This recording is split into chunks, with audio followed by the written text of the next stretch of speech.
আমি একটা কথাই বলতে চাই, তার ভাই মেয়র আমাদের পাশের উপজেলার, তাকে অ্যারেস্ট করেন। তাকে এখনো কেন ধরেননি? কেন কেন ধরেননি? তাকে জিজ্ঞাসাবাদ করেন যে কেন তার ভাই এতগুলো অপকর্মের সাথে জড়িত। তাকে জিজ্ঞেস করেন কেন আমার বাবাকে জিজ্ঞেস করতেন। আমার কলিজা ছিঁড়ে যায়, আমার কলিজা ছিঁড়ে যায়। কালীগঞ্জে আসেনি, আমি সব গাড়িতে বসতে পারিনি। আমার বাবা নেই, আমার বাবা মরে গেল গরিব। পরীক্ষা দাও লিঙ্গন, অত সামনে কি করছিস? পরীক্ষা দাও, আমি আসছি। আমি তোমার দাঁতের ডাক্তারের কাছে নিয়ে যাবো। তুমি দাঁতের ডাক্তারের ফোন দিয়ে বলো যে আপু নেই, আপু গিয়েছে, 2 দিন পরে আসবে, এসে আপুকে পড়াতে নিয়ে যাবে দাঁতে। তুমি কিন্তু একা যাবো না, পরীক্ষা দিতে গেলে বলবা গাড়ি নিয়ে দিয়ে আসবে তোমাকে। আর আমার সেই বাবা, আমি ফোন দিই 2 দিন ধরে, আমার বাবা আমার ফোন ধরে না।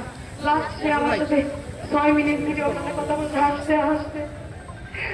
তুমি কি করছো, তুমি কি করো, অনেক কথা। 6 মিনিট ধরে সে আমার সাথে অনেক মজা করলো, হাসতে খেলতে খেলতে। আমার বাবা ওই ইন্ডিয়ায় গেছে। আমার বাবা যদি কোনো অপকর্মের সাথে থাকে তাহলে আমার বাবা ভ্যানে করে ইন্ডিয়ায় যাচ্ছে, এটা আমরা ভিডিও করে কেন ফেসবুকে দেবো? আমরা লুকিয়ে রাখতাম, গোপনীয় করে রাখতাম না।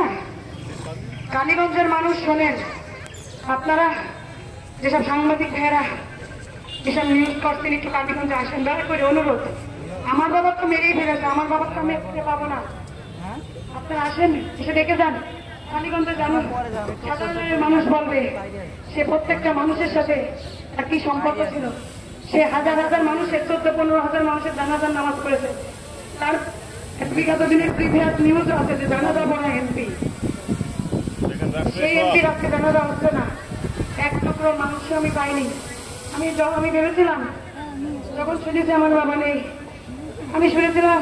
আমি ভেবেছিলাম যে আমার বাচ্চাকে আমি একটু দেখবো, একটু শুয়ে দেখবো।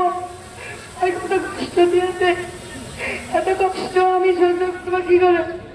আমি আমার জীবনে বড় পর্যন্ত এই দিনের কথা আমি বলবো না যে আমার কোথায় আঘাত করেছে। মানুষ অসুস্থ, আপনি অ্যাক্সিডেন্ট করে মারা যায়, মেনে নেওয়া যায়।